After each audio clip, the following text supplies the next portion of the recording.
أعوذ بالله من الشيطان الرجيم بسم الله الرحمن الرحيم الحمد لله رب العالمين والعاقبة إلا على الظالمين والصلاة والسلام على رسولنا محمد وعلى آله وصحبه أجمعين.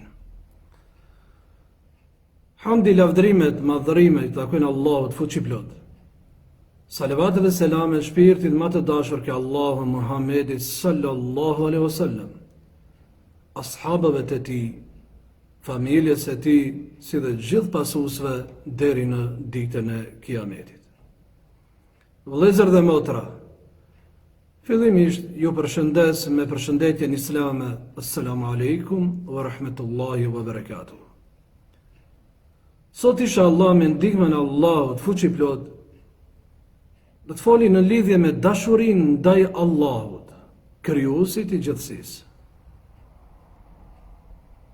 Njeriu si krijesë e Allahut, Gjelle Shanu wa Gjelle Gjelalu, në qoftë se mundohet ta gjeje dashurinë tek njerëzit, atë nuk do ta gjeje. Përveç se në qoftë se e gjen dashurinë tek Allahu Gjelle Shanu wa Gjelle Gjelalu, atëherë ati do t'i mësohet ta gjeje dhe dashurinë tek njerëzit, sepse njerëzit do ta denat. Masë miri na tregon hadithi pejgamberit sallallahu alaihi wasallam, që na transmeton Ebu Hurajra radiallahu anhu, ku thot: kur Allahu fuqiplot e don doni kënd, e thirr Gjibrilin alayhis salam dhe i thot: une e dua filanin, por du edhe ti. Atëhere Gjibrili alayhis salam e donën atë dhe ju bon ftesë banorëve të qiellit, duke ju thonë se Allahu e don filanin, duke ja përmend edhe emrin. Dunjani edhe juve. Atëhere e duhen edhe banorët e qiellit, sinkur ta den edhe banorët e tokës. Vëllezër dhe motra, kur folim për dashurinë ndaj Allahut subhanahu wa taala, çfarë nënkuptojmë në atë? Dashuria ndaj Allahut është jetë, pa të cilën njeriu hinë në grupën e trupave të vdekur ose njerëzive të vdekur. Është dritë, pa të cilën njeriu hupet në thellësirat e detnave ose në errësinën e detnave. Është ilaç. Në qoftë se nuk e merr atë ilaç, atëherë zemra e tij do t'i kape gjithë llojet e smundijave. Është ëmbëlsinë. Në qoftë se atë nuk e shijonën, jeta e tij do t'jetë e mbushur plot me pikëllime dhe me dhimbje. Pra dashuria ndaj Allahut fuqiplot është jeta e imanit dhe veprave të mira. Ata pa atë janë se kur trupi që është i vdekur ose është pa shpirt. Ato të cilët e duhen Allahun fuqiplot, kanë dashurinë më të lartë ndaj Allahut fuqiplot, ato e kanë mbrimur në shkallën e lartë në këtë botë dhe në botën e ardhshme. Ashtu që Allahu Gjelle Shanuhu është me ato të cilët e duhen, si thot pejgamberi sallallahu alaihi wasallam. Njeriu është me atë çka ai donën ose me atë të cilën ai e donën. Zemra e njeriut nuk do të përmirësohet, as po do të shijojë ëmbëlsinë, as po do të shijojë kënaqësi, ose gëzim, ose qetësi, përderisa nuk i bën ibadet Allahut fuqiplot, duke dashur Allahun dhe duke u kthimun ka ai. Ashtu që na thotën Ibn Taymija se zemrën e lëvizin tre cilësi ose tre vepra. E para, dashuria ndaj Allahut fuqiplot. E dyta, friga prej dënimit të Allahut. Dhe e treta është shpresa në mëshirën e Allahut subhanahu wa taala. Më e mira është dashuria ndaj Allahut. Kurse frika prej dënimit të Allahut, kjo është sebeb i cili na mban neve në rrugën e mirë, e fortifikuar, e pastër, e rrafsht, e drejt, dhe kjo nuk na lën neve të zripim piksa i rrugë. Në qëfë se zripim, atëhere pikojmë neve në haramet. Kështu që na kapën neve dënimi. Dhe ne kemi frikë kësaj, mbetemi në rrugë. Kurse ajo e cila na orientonën në të hecim përpara të avansojmë në këtë rrugë është shpresa në shpërblimet të Allahut xhalla shanuhu wa xhalla xhelaluhu. Allahu fuqiplot në surën Ali Imran ajeti 31 na thotën: Bismillahirrahmanirrahim. Kul in kuntum tuhibbuna Allah fattabi'uni yuhibbukum Allah wa yaghfir lakum dhunubakum wallahu ghafurur rahim. Sadakallahu al-azim. Thuaju, o Muhammed, nëse ju e doni Allahun, atëherë më ndiqni mua, që Allahu do t'ju dojë dhe t'ju afale gjinahet. Allahu është falës, i madh dhe mëshirëplot. Në qoftë se domi që neve Allahut na det, e kemi obligim me përcjell Muhammedin sallallahu alaihi wasallam. Ibn Kathiri na thotën duke komentuar këtë ajet fisnik, është ajeti i cili i gjikonën të gjitha ato njerëz të cilët dëshmojnë se e duhen Allahun, kurse nuk e përcjellin Muhammedin sallallahu alaihi wasallam. Nuk e përcjellin Muhammedin alaihi salam, në anën tjetër i thonë se dëshmojnë se e duhen Allahun xhalla shanu wa xhalla xhelalu. Pejgamberi sallallahu alaihi wasallam na thotën, ai i cili ka bëmë ndonjë vepër e cila nuk është për këtive tonave, ajo vepër është që refuzohet. Për atë thotën, thuaj, në qoftë se e duni Allah, më përcjellni mua, Allahu do t'ju det edhe juve.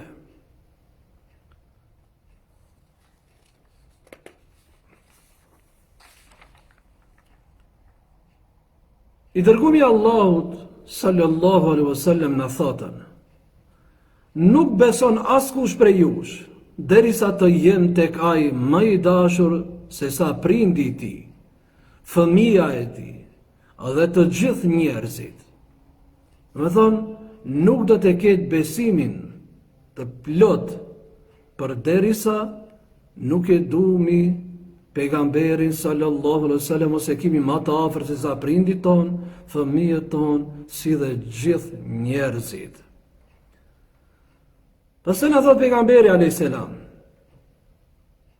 3 gjëra janë të cilët nëse gjenden tek një njeri, ai me të vërtet ka ndjer ëmbëlsinën e besimit.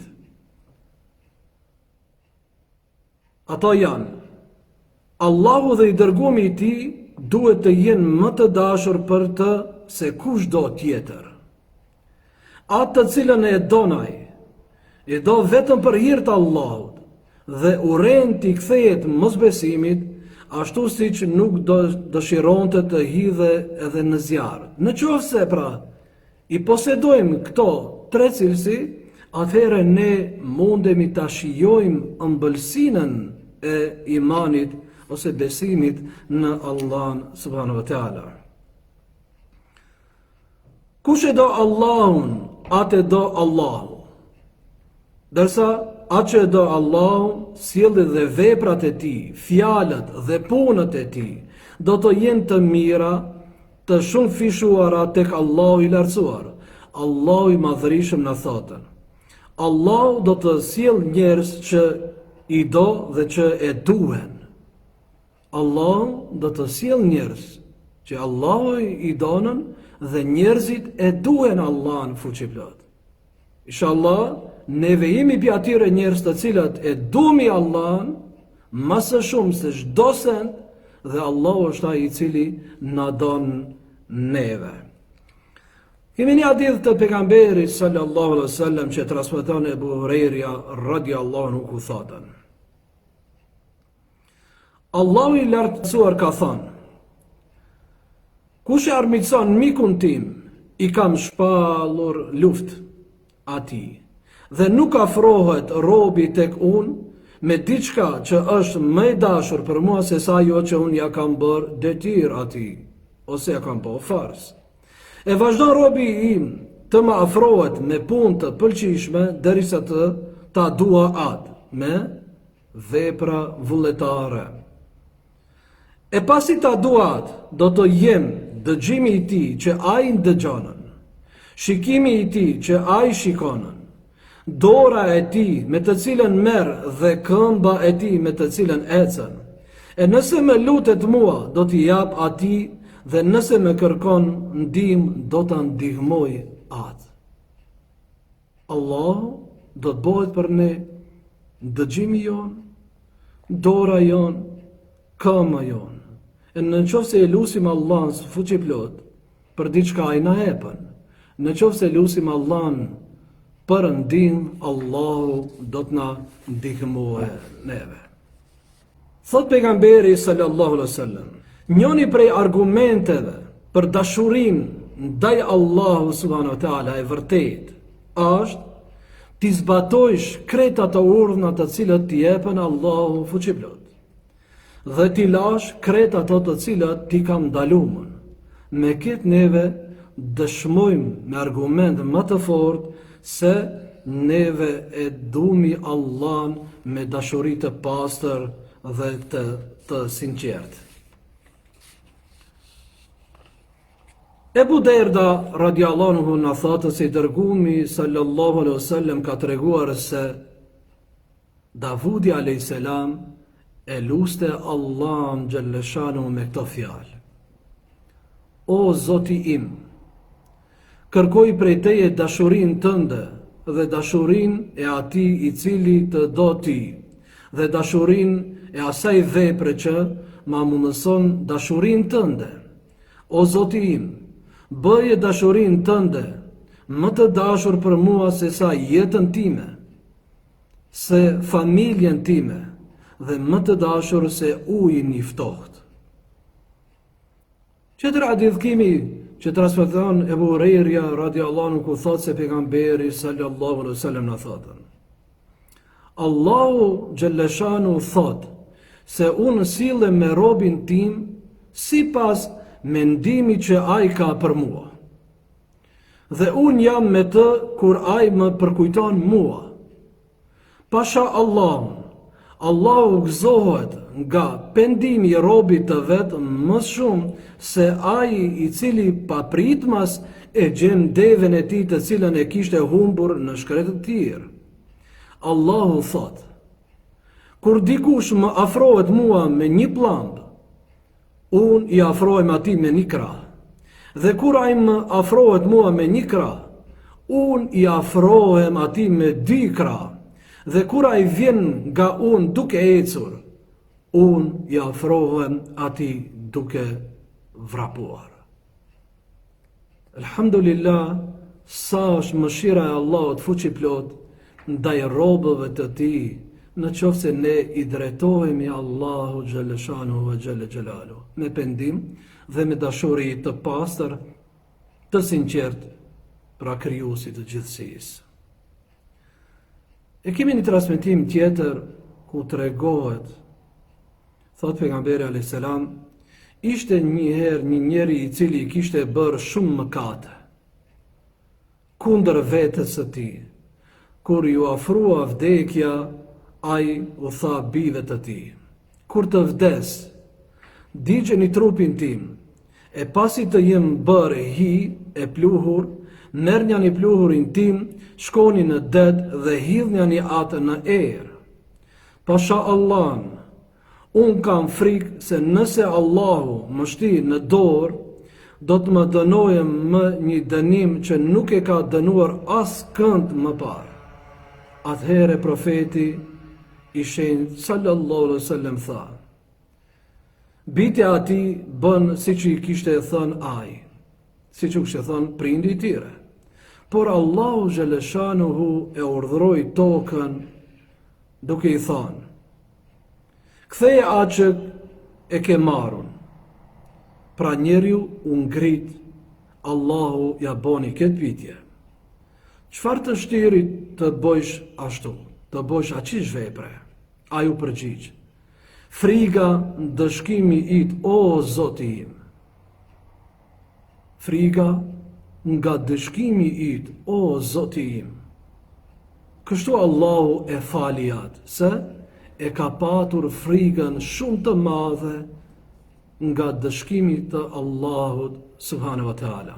Dhe Allahu e mëshironën, Allahu ja falën këtë gabim, këtë vepër të cilën e ka bërë ai.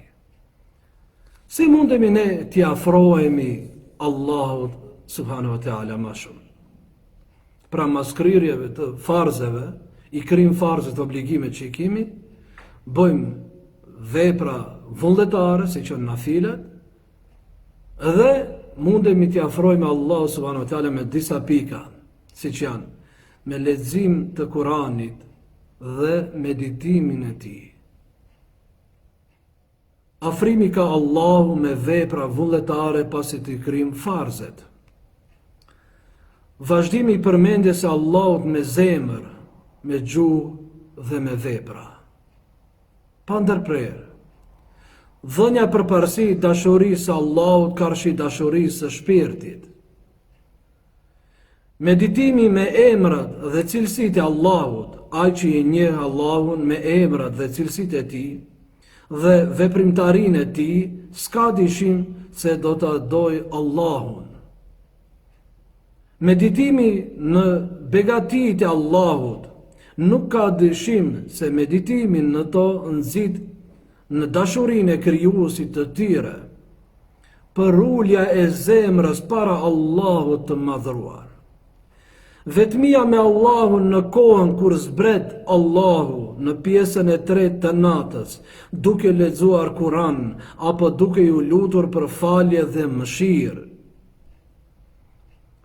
Ndëja me njerëz të devotshëm dhe të mirë dhe shoqërimi I tyre, mundohemi të rrim me qish njerëzish. Largimi nga çdo gjë që mundet të ndërhyjë mes robit dhe Allahut fuqiplot.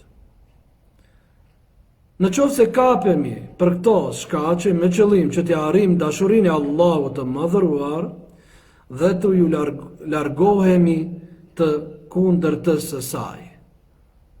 Këta janë shanset për ne që t'i afrohemi më së shumti Allahut subhanahu wa taala, krijuesit I gjithësisë. Në qoftë se arrim këtë, do t'na den melekët, do t'na den Gjibril a.s. do t'na den melekët Allahut dhe inshallah do t'na den edhe njerëzit. Por me kush që dashuria në nivelin më të lartë jetë ndaj Allahut fuqiplot. Elus Allah në gjelle shanu e gjelle gjelalu, një pranoj të gjitha ibadetet inshallah, dhe na bën për atyre njerëz të cilët e kanë dashurinë të pastër, të sinqert ndaj Allahu xhalla shanuhu ve xhalla xhelalu në nivelin më të lartë. Edhe e dumi Allahun më së shumti prej çdo sendi. Assalamu alaikum wa rahmatullahi wa barakatuhu.